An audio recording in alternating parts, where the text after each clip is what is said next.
गंगापुर गांव में दो दोस्त रहते थे, राम और श्याम। दोनों बचपन से साथ खेले थे, साथ पढ़े थे और अब जवानी में भी साथ ही थे। राम का स्वभाव कुछ अलग था। वह हमेशा नई चीजों को करने के लिए उत्साहित रहता था। जब भी कोई नया काम देखता तो उसके मन में तुरंत यह विचार आता कि चलो इसे भी आजमाते हैं। दूसरी तरफ श्याम एक सोचने समझने वाला इंसान था, लेकिन वह अक्सर उन बातों के बारे में ज्यादा सोचता था जो गलत हो सकती थीं। एक शाम दोनों दोस्त पीपल के पेड़ के नीचे बैठे हुए अपने भविष्य की बात कर रहे थे। राम ने कहा, यार श्याम, हम दोनों यूं ही बैठे रहेंगे तो जिंदगी में कुछ नहीं होगा। देख, सेठ रामलाल का डेयरी का धंधा कितना अच्छा चल रहा है। रोज सुबह उसके ट्रक में दूध भरकर शहर जाता है। श्याम ने सिर हिलाया और बोला, हाँ राम, सच कह रहे हो, लेकिन यह काम इतना आसान भी तो नहीं है। राम के चेहरे पर चमक आई और वह बोला, अरे यार, मुझे एक आइडिया आया है। क्यों ना हम दोनों मिलकर यह काम शुरू करें। एक अच्छी भैंस खरीदते हैं, उसका दूध निकालते हैं, दूध बेचकर पैसे कमाते हैं, फिर उन पैसों से दूसरी भैंस खरीदते हैं। धीरे धीरे हमारा भी अच्छा बिजनेस हो जाएगा। श्याम ने कुछ देर सोचा और फिर बोला, यह तो अच्छा आइडिया है राम। हम दूध तो बेच ही सकते हैं, साथ में दही बनाएंगे, पनीर बनाएंगे, खोया भी बना सकते हैं। बाजार में इन सभी चीजों की अच्छी कीमत मिलती है। राम खुशी से उछल पड़ा, वाह श्याम, अब तू बात कर रहा है। सोच, अगर हमारा यह धंधा सफल हो गया तो हम भी सेठ रामलाल की तरह बड़े आदमी बन जाएंगे। गाड़ी होगी, बड़ा घर होगा, लोग हमारा इज्जत करेंगे। दोनों दोस्तों के मन में सपनों की दुनिया बसने लगी। वे कल्पना करने लगे कि कैसे उनका छोटा सा डेयरी बिजनेस धीरे धीरे बड़ा होता जाएगा। राम ने कहा, चल यार, कल सुबह 10 बजे चौराहे पर मिलते हैं। वहां से गौशाला में चलकर एक अच्छी भैंस देखते हैं, ज्यादा दूध देने वाली होनी चाहिए। श्याम ने हामी भरी। ठीक है राम, कल 10 बजे चौराहे पर मिलते हैं। पहले भैंस देखते हैं, कीमत पूछते हैं, फिर तय करते हैं। दोनों दोस्त अपने अपने घर चले गए। उस रात राम को नींद ही नहीं आई। वह बार बार सोच रहा था कि कल से उसकी जिंदगी बदल जाएगी। एक नया काम, एक नई शुरुआत, एक नया सपना। वह रात भर अपने भविष्य के प्लान बनाता रहा। अगली सुबह राम बहुत जल्दी उठ गया।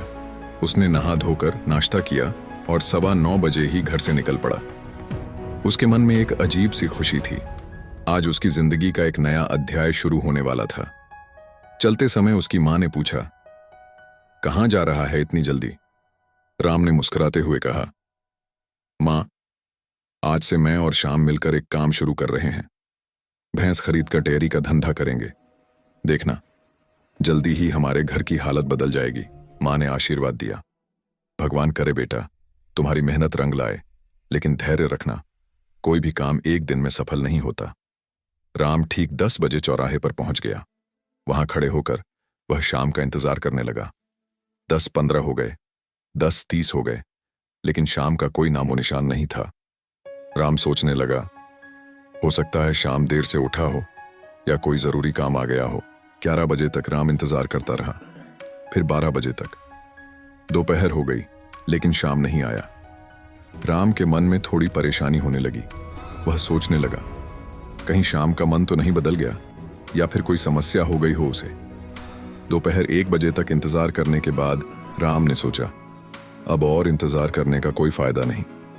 हो सकता है शाम को कोई जरूरी काम आ गया हो, लेकिन मैं क्यों रुकूं? मैं अकेले ही जाकर भैंस देख सकता हूं। कल शाम को बता दूंगा। राम अकेले ही गौशाला की तरफ चल पड़ा। वहां पहुंचकर उसने अलग अलग भैंसों को देखा। गौशाला के मालिक ने राम को एक सुंदर काली भैंस दिखाई जो रोज 12-15 लीटर दूध देती थी। राम को वह भैंस बहुत पसंद आई। उसने कीमत पूछी तो मालिक ने 25,000 रुपए बताए। राम ने घर जाकर अपने पिता से बात की। पिता ने कहा, बेटा, अगर तुमने यह काम करने का मन बना लिया है तो हमारा साथ है, लेकिन यह काम मेहनत और धैर्य मांगता है। राम ने पूरे पैसे जुटाए और अगले दिन जाकर भैंस खरीद ली। भैंस घर लाने के बाद राम की मेहनत शुरू हो गई। सुबह 5 बजे उठना, भैंस को नहलाना, खिलाना, दूध दुहना, फिर उस दूध को लेकर बाजार जाना और बेचना। शुरुआत में थोड़ी मुश्किल हुई, लेकिन राम ने हार नहीं मानी। धीरे धीरे राम के ग्राहक बनने लगे। लोगों को उसके दूध की क्वालिटी अच्छी लगती थी। वह साफ सुथरा दूध देता था और वक्त पर पहुंचता था। कुछ महीनों में राम की अच्छी कमाई होने लगी। वह अपनी कमाई को दोबारा बिजनेस में लगाता रहा। राम की मेहनत रंग लाने लगी थी, लेकिन अभी भी उसके मन में श्याम के लिए एक सवाल था। आखिर उस दिन क्यों नहीं आया था श्याम?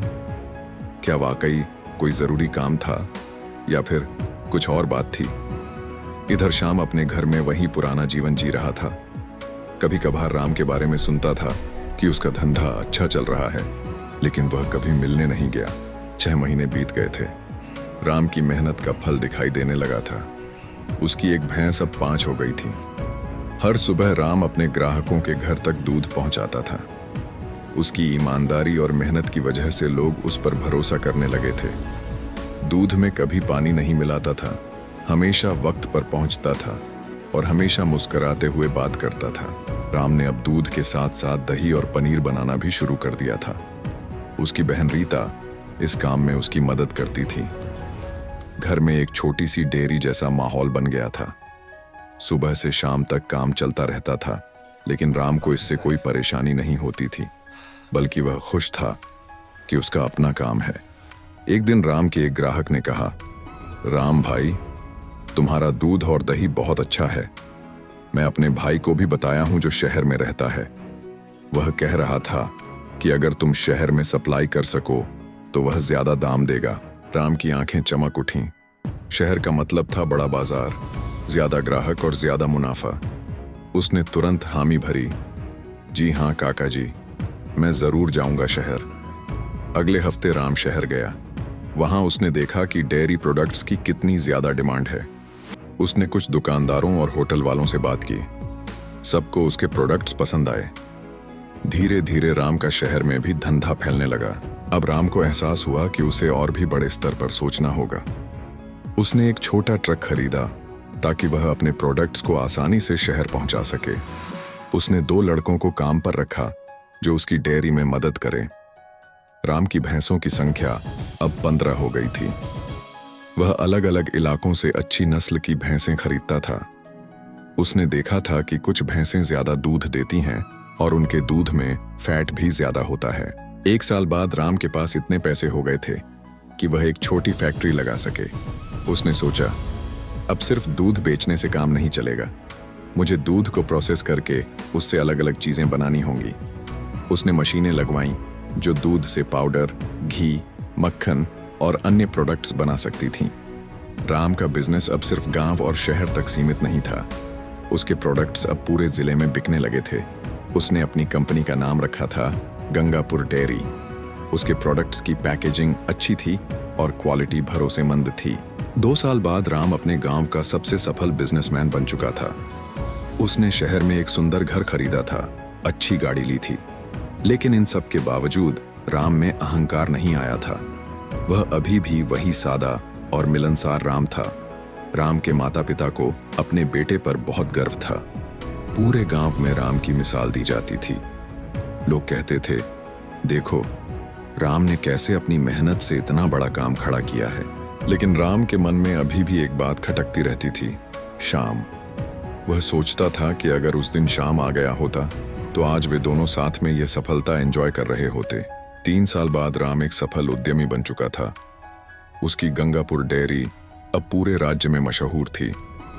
उसके पास अब 50 से ज्यादा भैंसें थीं, 3 फैक्ट्रियां थीं और सैकड़ों लोग उसके यहाँ काम करते थे।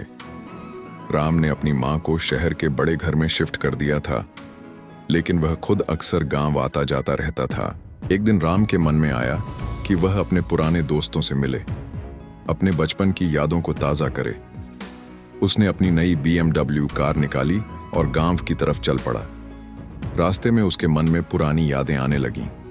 कैसे वह और शाम साथ में खेलते थे, कैसे वे दोनों ने मिलकर बिजनेस शुरू करने का प्लान बनाया था। गांव का रास्ता अभी भी कच्चा था। बारिश की वजह से जगह जगह कीचड़ भरा हुआ था। राम की चमकदार गाड़ी एक गड्ढे में फंस गई। गाड़ी के टायर कीचड़ में घूमते रहे, लेकिन आगे नहीं बढ़े। राम गाड़ी से बाहर निकला और इधर उधर देखने लगा कि कोई मदद मिल जाए। दूर एक पेड़ के नीचे कोई आदमी आराम कर रहा था। राम ने आवाज लगाई, भाई साहब, जरा मदद कर सकते हैं? गाड़ी फंस गई है। कोई जवाब नहीं आया। राम पास जाकर देखता है तो वह आदमी श्याम निकला, लेकिन श्याम की हालत देखकर राम चौंक गया। वही श्याम जो कभी उसके साथ सपने देखता था, आज बिल्कुल टूटा हुआ और परेशान लग रहा था। उसके कपड़े फटे हुए थे, चेहरे पर उदासी थी। श्याम, राम ने आवाज लगाई। श्याम ने ऊपर देखा तो वह राम को पहचान नहीं सका। सूट बूट में, महंगी घड़ी पहने यह आदमी कौन हो सकता है? वह सोचने लगा, मैं राम हूं यार, तेरा दोस्त राम, पहचाना नहीं क्या? राम ने कहा। श्याम की आंखें फटी रह गईं। ये राम है, वही राम जो उसके साथ गांव में पला बड़ा था, वही राम जिसके पास पहले एक साइकिल भी नहीं थी। राम ने गाड़ी की बात भूलकर श्याम से गले मिला, लेकिन श्याम के चेहरे पर खुशी की बजाय शर्म थी। वह राम की आंखों में देखने में झिझक रहा था। श्याम, यार तू ठीक तो है ना? और बता, क्या हाल है? काम धंधा कैसा चल रहा है? राम ने पूछा। श्याम चुप रहा। राम को एहसास हुआ कि कुछ तो गड़बड़ है। वह फिर से पूछा, अरे यार, उस दिन तू क्यों नहीं आया था चौराहे पर? मैंने कितना इंतजार किया था तेरा। अब राम की आवाज में थोड़ा दुख था। वह जानना चाहता था कि आखिर क्यों उसका बचपन का दोस्त उससे इस तरह मिल रहा है। श्याम ने धीमी आवाज में कहा, राम, मैं उस दिन घर गया था और अपनी बीवी से डिस्कस किया था। मैंने कहा था कि हम भैंस खरीदेंगे और डेयरी का काम करेंगे। राम ने उत्सुकता से पूछा, तो फिर क्या हुआ? बीवी ने मना कर दिया? श्याम ने आंसू भरी आवाज में कहा, नहीं राम, बीवी ने कहा था तुम भैंस तो खरीद लोगे, लेकिन अगर भैंस बीमार हो गई, अगर भैंस मर गई, अगर दूध नहीं मिला, अगर दूध बिका नहीं, तो क्या होगा? हम तो बर्बाद हो जाएंगे। राम को अब सब कुछ समझ आ गया। वह हंसने लगा, लेकिन उसकी हंसी में दुख था। श्याम, तूने काम शुरू ही नहीं किया और असफलता के बारे में सोचने लगा।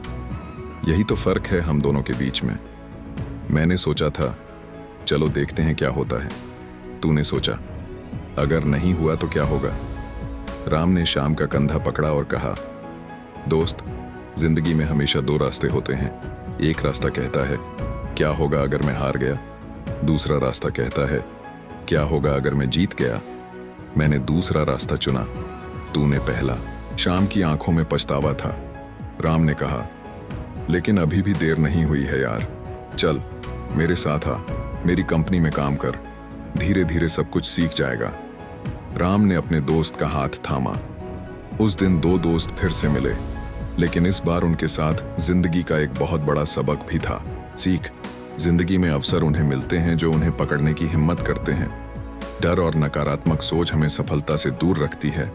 हमेशा याद रखें, आपकी भैंस पैदा होने से पहले नहीं मरनी चाहिए।